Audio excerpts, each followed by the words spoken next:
Mr. Speaker, I rise today to discuss the ongoing crisis at the southern border, President Biden's failure of leadership, and a dire need to fix this crisis now.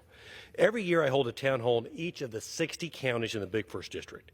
I just finished town hall number 22 for this year, and at each of those town halls, Kansans have brought up the border crisis as one of the top issues on their minds. I share their outrage.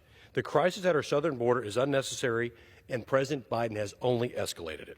Since President Biden took office, there have been more than 7 million illegal encounters at our southern border.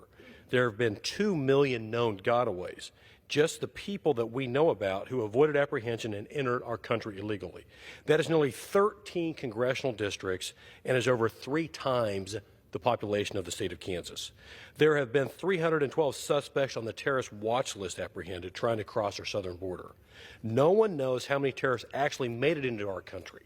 Meanwhile, crime is spiking, our brave Border Patrol agents are overwhelmed, and lethal drugs like fentanyl are pouring into this country, wreaking havoc on our families and killing Americans. The word is out all over the world. President Biden hasn't just created a porous southern border, he's created a wide open border with a welcome mat, and he's done so with disregard for law and order. I've been to the southern border.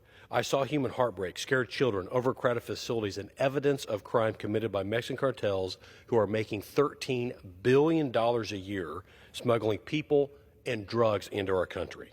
I also saw giant sections of the unfinished border wall, with the materials literally sitting there, lying in piles in the sun.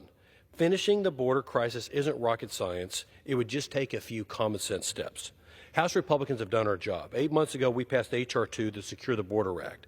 That legislation required the Biden administration to restart construction of the southern border wall, deploy state-of-the-art technology to strengthen the border security system, ensure transparency from the Department of Homeland Security regarding illegal crossings, and increase the number of Border Patrol agents. The Secure the Border Act would also strengthen existing laws to protect children from human trafficking, terminate catch and release, end the abuse of executive immigration authority, and make critical reforms to streamline the asylum process. Those are the common sense steps to fix this border crisis. It's time for the U.S. Senate and President Biden to act. President Biden needs to fix this crisis now. He needs to end catch and release, stop the abuse of the asylum system, finish the wall, invest in more Border Patrol agents, and reinstate the Remain in Mexico policy.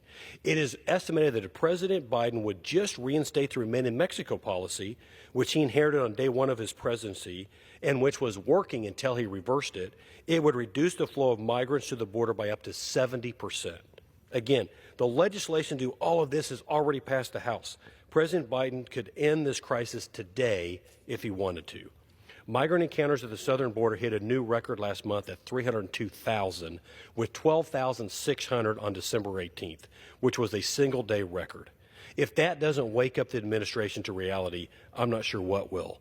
Let's fix the problem at our southern border and secure our country now. Thank you, Mr. Speaker, and with that, I yield back.